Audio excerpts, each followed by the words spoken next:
नमस्कार। आज का हमारा विषय है फीवर। फीवर यानी ज्वर। तो आज सबसे पहले तो हम ये जानेंगे कि फीवर होता क्या है, ज्वर असल में है क्या। तो सर आप इस पे बताएं, फीवर क्या है। Thank you. आज का जो मेरा विषय है वो है ज्वर के बारे में। और ज्वर एक ऐसा भेग विषय है कि जिसमें जितने मत उतने मतांतरण। ज्वर क्या वास्तव में ज्वर बीमारी है, या हम जिसे बीमारी के रूप में ले लेते हैं। वास्तव में ज्वर अपने आप में एक परिणाम है दूसरी अंदर में हुए किसी न किसी प्रकार के हलचल का। तो ज्वर को सबसे पहले हम ऐसे ही समझते हैं। बताया भी गया है कि fever itself not a disease, it is the reflex action of the internal violation. ज्वर सर हमारा दूसरा प्रश्न है कि ज्वर का कारण क्या है। इसके बारे में सर आप बताएं। देखिए, ज्वर के कारण पे जब हम जाएंगे तो दो तरह की बातें आएंगी। एक तो फंडामेंटल कारण होता है, होम्योपैथ चिकित्सक इसे ज़्यादा समझेंगे, और सामान्य मानविकी के लिए मैं इसे बताना चाहता हूँ कि किसी भी बीमारी के मूल में जो उसका मूल कारण होता है वो होता है त्रिदोष। होम्योपैथी की भाषा में इसे कहते हैं सोरा, सिफिलिस और साइकोसिस। यानी कि सोरा का दोष हो, सिफिलिस का दोष हो, या साइकोसिस का दोष हो, या मिक्स मियाज्म, जो मियाज्म भी हम कहते हैं इसे, मियाज्मेटिक कॉज। तो ये फंडामेंटल कॉज होते हैं। दूसरा होता है एक्वायर्ड कॉज, या एक्साइटिंग या मेंटेनिंग कॉज हम जिसको कहते हैं। तो ये जो कारण होता है, यह कारण देश, काल और परिस्थिति पे निर्धारित करता है, रोगी के वास्तु स्थिति पे निर्धारित करता है, जिसमें मौसम का भी बड़ा रोल होता है, ऋतुओं का बड़ा रोल होता है, हमारी जीवन शैली का बहुत बड़ा योगदान होता है, प्लस हमारे खान पान, रहन सहन, और साथ में इंटरनल डिजीजेज, जो जैसे ट्यूबरकुलोसिस, क्षय का रोग, जैसे अंदरूनी गंभीर बीमारियां जैसे कैंसर हो या अन्य बीमारियां हो। तो ये सारी बीमारियां किसी न किसी रूप में हमको प्रभावित करती हैं, और इनका जो प्रभाव पड़ता है तो उस रूप में हम ये मान लेते हैं कि वो उसके ज्वर होने के कारण बन जाते हैं। जैसे मान लीजिए सन स्ट्रोक का लग जाना है, कोल्ड स्ट्रोक का लग जाना, बारिश में भीग जाना, तालाब में स्नान कर लेना, महिलाओं में प्रसूतिया का ज्वर हो जाना, अंदरूनी बीमारियां हैं उसकी वजह से हमेशा फीवर जैसे बना रहना। तो ये बहुत सारे हैं। मॉडर्न कॉन्सेप्ट में अगर हम देखेंगे तो मात्र वो लोग 3 प्रकार के बुखार बताते हैं: कंटिन्यूड फीवर, रेमिटेंट फीवर और इंटरमिटेंट फीवर, जिसमें मलेरिया, टाइफाइड, इस तरह की बीमारियां, कालाजार, अन्य। चूँकि वो दायरा बहुत ही संकुचित दायरा हो जाता है, और हम जिस दायरे की बात कर रहे हैं वो बहुत बृहद दायरा है, जो होम्योपैथिक कॉन्सेप्ट पे हम इसको डिफ्रेंशिएट करने का प्रयास कर रहे हैं। धन्यवाद सर। हमारा अगला सवाल है कि ज्वर कितने प्रकार का होता है। तो सर ये आप बताएं। ऑलरेडी अभी हमने इसका जिक्र कर दिया।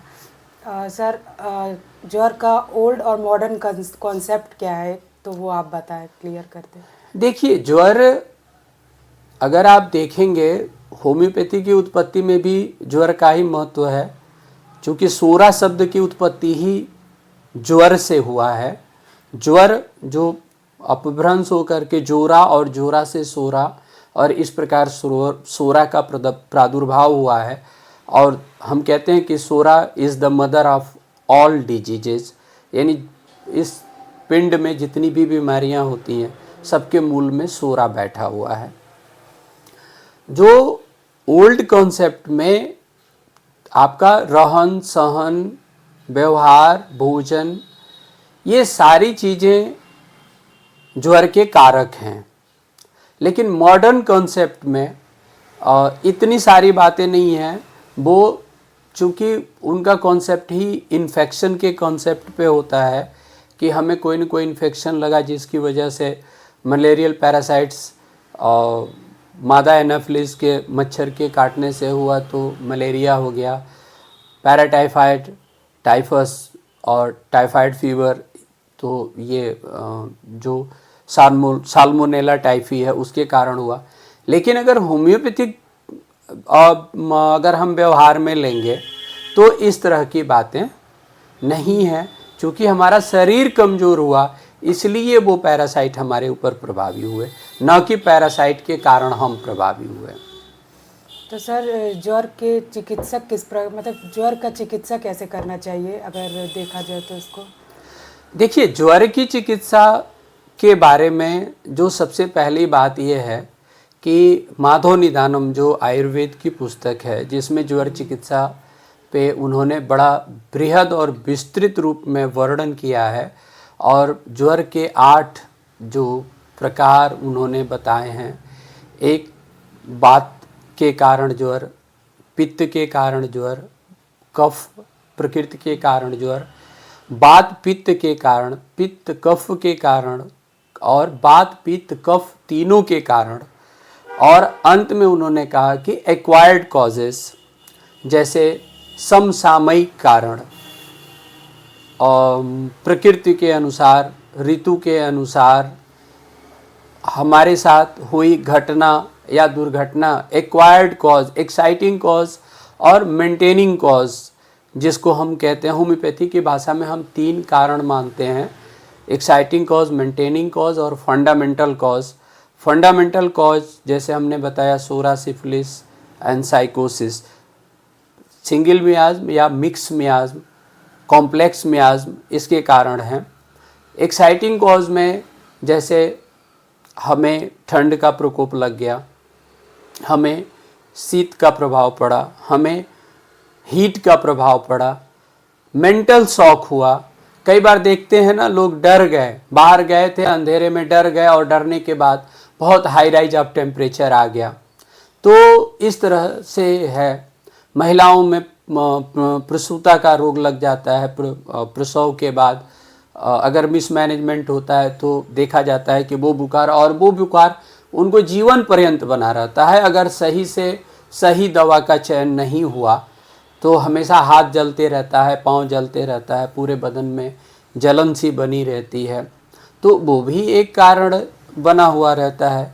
तो ये सारे ज्वर के कॉम्प्लेक्स रूप में हैं, और ज्वर की चिकित्सा जब भी की जाती है तो उसमें माधव निदानम के अनुसार ज्वर का सबसे बड़ा जो निदान है वो है 3 दिन का उपवास, यानी कि 3 दिन तक लगातार हम भोजन से दूर रहें, और जिससे कि हमारा शरीर ऑटो डिटॉक्स करे, और जो कॉज है जिसकी टॉक्सिसिटी के कारण, इवन देखते हैं ना कि चोट लगने की वजह से, बॉयल्स की वजह से, अदर ग्लैंडुलर स्वेलिंग्स होती हैं, इनकी वजह से भी हमें बुखार जैसा लग जाता है और बुखार हो भी जाता है। और जैसे ही हम उसका उपचार करते हैं, वो इन्फ्लामेटरी कंडीशन जैसे ही समाप्त होती है तो ऑटोमेटिक हमारी बॉडी फ्री फ्रॉम हो जाती है। सर अक्सर ये देखा जाता है कि ज्वर के टाइम, फीवर के टाइम मतलब कि पेशेंट को बोला जाता है कि आप बिस्किट या ब्रेड खा लें कि उनको दवाई दिया जा सके, तो इसमें आपका क्या मत है? ऐसा सही है कि क्या? मेरा मत है कि एक तो ब्रेड ऐसे ही सड़ा के बनता है और मैदे का प्रोडक्ट होता है, और कहते हैं कि 4W 4 वाइट, जिसमें चीनी, नमक, मैदा और दूध, इसका जितना परहेज कर सकते हैं आपको करना चाहिए, क्योंकि ये रोग के सबसे मूल कारण हैं। और ज्वर में ऑलरेडी कहीं न कहीं पॉइजनिंग इफेक्ट होता है, बॉडी में टॉक्सिकेशन होता है, जिस टॉक्सिसिटी और टॉक्सिकेशन के कारण ही ज्वर होता है। वैसे में आप जैसे ही ब्रेड और बिस्किट, सड़े हुए मैदे का प्रोडक्ट जैसे ही आप पेशेंट को सेवन कराते हैं तो वो और ही बृहद रूप ले लेता है, और ऐसे में टाइफाइड को पैराटाइफाइड और टाइफस होने में तो कोई रोक ही नहीं सकता है। और सबसे बड़ी चीज़ कि ये कहीं न कहीं और ज़्यादा बॉडी में टॉक्सीमिया प्रोड्यूस करते हैं, जो कि बुखार के लिए और घातक सिद्ध होता है। सबसे बड़ी चीज़, इन सब चीज़ों के मूल में हमें विशेष ध्यान देना चाहिए कि बुखार, शरीर में जो टेम्परेचर है वो हीट रेगुलेटरी सेंटर जो हाइपोथैलेमस के अंदर होता है, तमाम प्रकार के रेगुलेटरी सेंटर्स हैं जिसमें हीट रेगुलेशन का काम हीट रेगुलेटरी सेंटर के द्वारा किया जाता है। तो हमेशा जैसे ही हम इस तरह की चीज़ों का सेवन करते हैं, या ज्वर के केस में जैसे ही हम भोजन का सेवन करते हैं, तो मेटाबॉलिक प्रक्रिया शुरू हो जाती है और उस कारण से मेटाबॉलिक हीट पैदा होती है, जो हीट रेगुलेटरी सेंटर के द्वारा प्रॉपरली बैलेंस नहीं हो पाती है। और ऐसे में आप देखेंगे कि ज्वर से मुक्ति मिलना तो असंभव सा होने लगता है जब तक कि हम भोजन देते रहते हैं। यहाँ तक कि पुरानी परंपराओं में अगर देखेंगे आप, तो कहा गया है, दादी नानी के नुस्खे में कहते हैं लोग कि कभी भी ज्वर हुआ है या ज्वर की चिकित्सा भी आपने कर ली है और उसके बाद आप अगर भोजन, पहले तो ज्वर में भूख लगती ही नहीं है, वो तो चूंकि कुछ उग्र दवाएं होती हैं जिन दवाओं को बिना हम खाली पेट दे नहीं सकते, ये उनकी अपनी मजबूरी है, ये हमारी मजबूरी नहीं है। हम होम्योपैथिक दवाएं खाली पेट भी दे सकते हैं। तो ऐसे में हमारा जो अपना मत है वो ये है कि हमें ब्रेड बिस्किट तो कदापि नहीं देना चाहिए। ऐसे में अगर देना ही है तो हमें दाल का पानी, चावल का माड़, हॉर्लिक्स, दूध, बार्ली, जौ का जो आटा होता है बार्ली बना के, लिक्विड डाइट जो है हमको ज़्यादा से ज़्यादा देना चाहिए। जूसेस हैं, जितने भी फ्रूट जूसेस हैं, गुड़ का शरबत है, ये सब चीज़ें हम पेशेंट को दे सकते हैं। अगर पेट से भी संबंधित समस्या रहती है तो उसे हम सत्तू भी दे सकते हैं, जिससे कि मेटाबॉलिक प्रोसेस कंडक्ट नहीं होता है और मेटाबॉलिक हीट नहीं आता है, जिससे आसानी से हमारी बॉडी को रिलीज़ होने के लिए समय मिलता है और हमारा जो हीट रेगुलेटरी सेंटर है वो आसानी से हीट का रेगुलेशन कर लेता है। धन्यवाद सर। आखिरी में हमारा सवाल ये है कि मेडिसिन, होम्योपैथिक चिकित्सा कैसे करेंगे ज्वर का? हाँ, होम्योपैथी में देखिए, चिकित्सक वही जो सटीक रूप से ज्वर और खांसी की चिकित्सा कर ले। वास्तव में चिकित्सक उसे ही कहते हैं जो सही तरीके से ज्वर की चिकित्सा कर ले। तो होम्योपैथी में, चूँकि होम्योपैथी का जो पूरा विज्ञान है वो इंडिविजुअलाइजेशन के आधार पे आधारित विज्ञान है, इसलिए individual to individual, man to man एक प्रॉपर कंडक्ट लेकर के ज्वर की चिकित्सा हम करते हैं। और ज्वर की चिकित्सा करने से पहले हम कॉज को जानना चाहते हैं। डॉक्टर हर्बर्ट रॉबर्ट ने कहा कि every effect have some cause, search out the cause, effect should automatically gone. तो जो भी अगर फीवर हुआ है तो हमको मूल में ये जानना जरूरी है कि ज्वर फंडामेंटल कॉज के कारण है या एक्साइटिंग कॉज के कारण है या मेंटेनिंग कॉज के कारण है। तो अगर इसको हम ध्यान में रख लेंगे अब जैसे आजकल जो ज्वर हो रहे हैं वर्तमान में, तो इस समय का ज्वर देखेंगे तो बहुत मैक्सिमम वायरल फीवर हो रहा है और मिक्स कैरेक्टर का फीवर हो रहा है। एक तरफ सर दर्द हो रहा है, दूसरी तरफ भूख प्यास नहीं लग रही है, तीसरी तरफ बदन में दर्द हो रहा है। तो इनको हमको प्रॉपर तरीके से आधार बना करके ये देखना होगा कि ज्वर के लक्षण, जो पूरी लक्षण समष्टि है वो क्या है, और उसके आधार पे और जो कॉमन होम्योपैथिक दवाएं हैं, जैसे हम शुरुआत एकोनाइट से करें तो एकोनाइट है, बेलाडोना है, ब्राइनिया है, चिनिनम सल्फ है, चिनिनम आर्स है, यूपेटोरियम पर्फ, जो बोनसेट फीवर आजकल जो बहुत ज़्यादा एक फीवर में देखा जा रहा है कि बहुत तेज़ी से प्लेटलेट्स वगैरह सारे गिर रहे हैं, और इस तरीके से बहुत ज़्यादा मतलब देखने को मिल रहा है। तो ऐसे में यूपेटोरियम पर्फ डेंगू फीवर, जिसको हम कहें डेंगू, प्रिवेंटिव का भी काम करती है और क्यूरेटिव का भी काम करती है।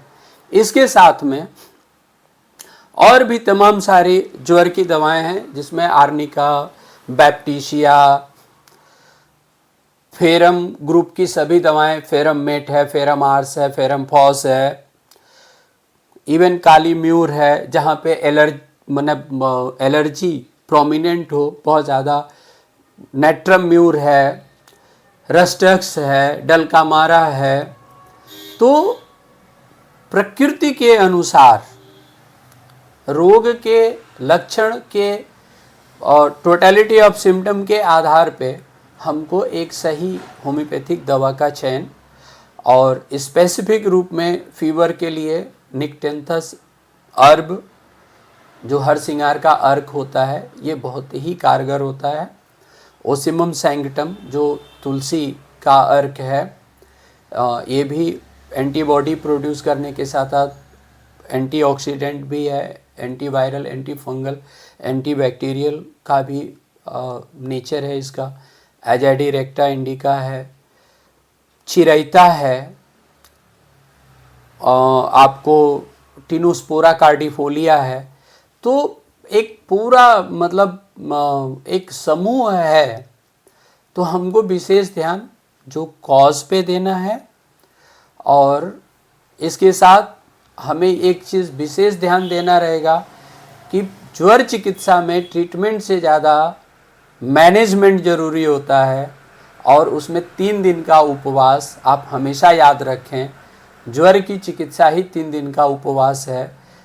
ज़्यादा से ज़्यादा जल का सेवन कराएं, और हम देखेंगे कि ज्वर पूर्ण रूप से, अस्थायी रूप से ज्वर से हम मुक्ति पा सकते हैं। और इसी के साथ हम आज का यह टॉपिक समाप्त करते हैं। वीडियो आपको कैसा लगता है, लाइक शेयर ज़रूर करें। इससे हमारे मनोबल का संवर्धन होता है। धन्यवाद।